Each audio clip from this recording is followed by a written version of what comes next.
அட்டகாசம் படம் ரீரிலீஸ் ஆயிருந்துச்சு. ரோகிணி தேட்டருக்குள்ளே வெடியை வெடிக்கிறாங்க.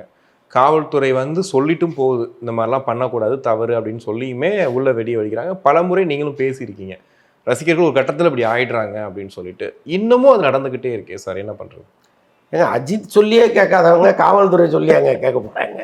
அவரே சொல்கிறாரு, இதையெல்லாம் நான் வெறுக்கிறேன், பண்ணாதீங்க, உங்கள் வாழ்க்கையை பாருங்கள் அப்படின்னு மூஞ்சில் அடித்த மாதிரி சொல்கிறாரு.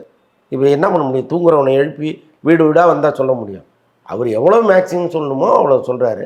அப்போ அஜித்தை உண்மையாக நேசிக்கக்கூடியவர்கள் என்ன செய்யணும்? அவரே சொல்லிட்டாரு, நாம் அவருக்கு இணக்கமாக நம்ம நடந்து போப்பா, அதுதான் சரின்னு தானே சொல்லணும். இப்போ தியேட்டருக்குள்ளே நீங்கள் வெடி வெடிச்சிங்கன்னா இப்போ என்ன அர்த்தம்? அதனால் இதை வந்து ஒரு கொண்டாட்ட மனநிலையில் செய்கிறாங்களே தவிர ஒரு தலைவனுக்காக இவங்க செய்கிறதா நமக்கு தெரியல. இப்போ அஜித்துக்காக தான் நான் எல்லாம் செய்கிறேன் அப்படின்னா அவர் சொல்கிறது தான் நீங்கள் கேட்கணும். அது இல்லாமல் தன்னிச்சையாக நான் நினைக்கிறத செய்வேன்னா நீங்கள் உங்கள் சந்தோஷத்துக்காக செய்கிறீங்க, அவ்வளோதான். இது அப்படி தான் நம்ம பார்க்க வேண்டியதாக இருக்குது. ஆனால் இது போன்ற கொண்டாட்டங்களுக்கு அனுமதிக்கிற 2 தியேட்டர் தான். ஒன்று கமலா, இன்னொன்று ரோஹிணி. மற்ற தியேட்டரில் இது நடக்கிறதே கிடையாது. அப்போ அவங்க தியேட்டர் நிர்வாகம் தான் இதெல்லாம் நம்ம தொடரணுமா வேணாமாங்கிற முடிவை எடுக்கணும். அப்போ அங்கே மட்டும் ஏன் நடக்குது? அப்போ இது போன்ற படங்களை நீங்கள் போடாதீங்க. போடுறதுனால தானே அந்த பிரச்சனை.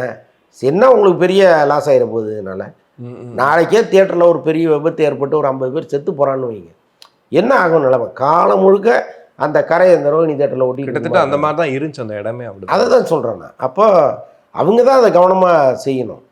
பட்டு நான் எவ்வளவு சொன்னாலும் அது நடந்துட்டு தானே இருக்குது.